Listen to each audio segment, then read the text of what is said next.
Why was the immensely fan favorite Wynonna Earp series really canceled? Stick around and find out. Hey, great, you found us. Thanks for tuning in. This is Not Good at Normal. Wynonna Earp was the strange and fascinating television series based on a comic book. Its wonderful mix of whimsical and lovable characters, strange creatures, and a touch of science fiction, supernatural, witchy feels.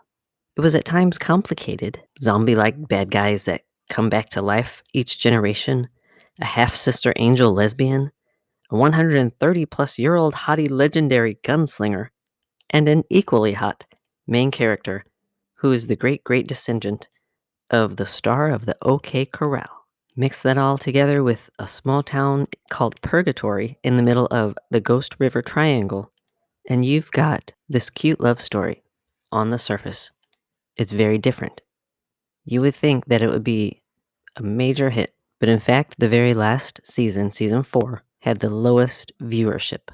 Was it the strong female-led characters in a mostly male-dominated genre? Was it the strong LGBT love story that was sort of in your face?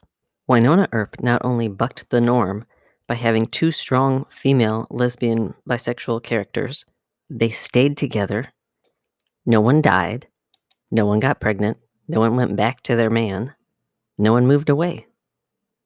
And spoiler alert, they stayed together and got married in the end. It was sweet and not over the top. For what it was, of course, Wynonna Earp is an over the top type of show. But that's why we loved it. Because it was in a kind of down to earth, quirky, over the top way. And it was told in a relatable way. Now, wait. What do I mean by relatable? You mean you've never chased an undead 100-plus-year-old bad guy? Or been chased by one? You've never hunted down witches and had a situation where vampires and demons were involved? No? I mean relatable in that Wynonna owns her own shit. She's flawed, but she knows it.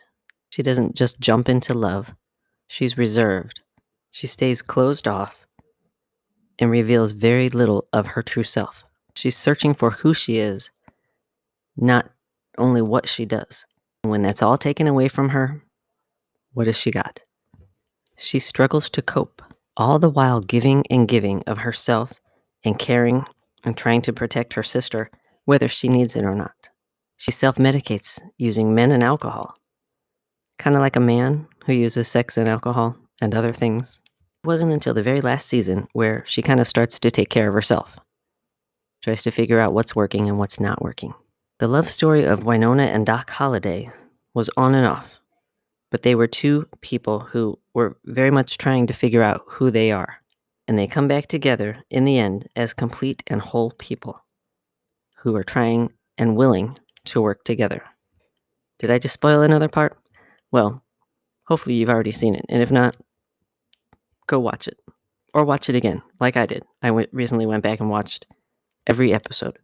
And then we come to the slow build with Sister Waverly and Sheriff Nicole Hott. Oh yes, she is very hot. As they navigate their relationship, the highs and the lows. And as it builds, we cheer them on. This is the relationship that we feel like is for us. In the end, the show Wynonna Earp really works because of its quirkiness, because of the chemistry of the characters, the actors, and because of the writing. Even the smaller or minor characters are kind of important and very well acted and written. They're fleshed out in a way that makes them believable, again, in their own quirky way. Let's hope that this kind of show is just the beginning, that there are other shows similar that work quite as well, because life isn't always pretty, and showing it in a comedic and yet compassionate way is very unique and very much welcomed. What are your thoughts on Wynonna Earp, the ending, what it meant? Did you love the way it ended? Did you not like the way it ended? Leave a comment and let us know what else you'd like to discuss or what kind of shows in the future you would like to see. Thanks for watching Not Good at Normal.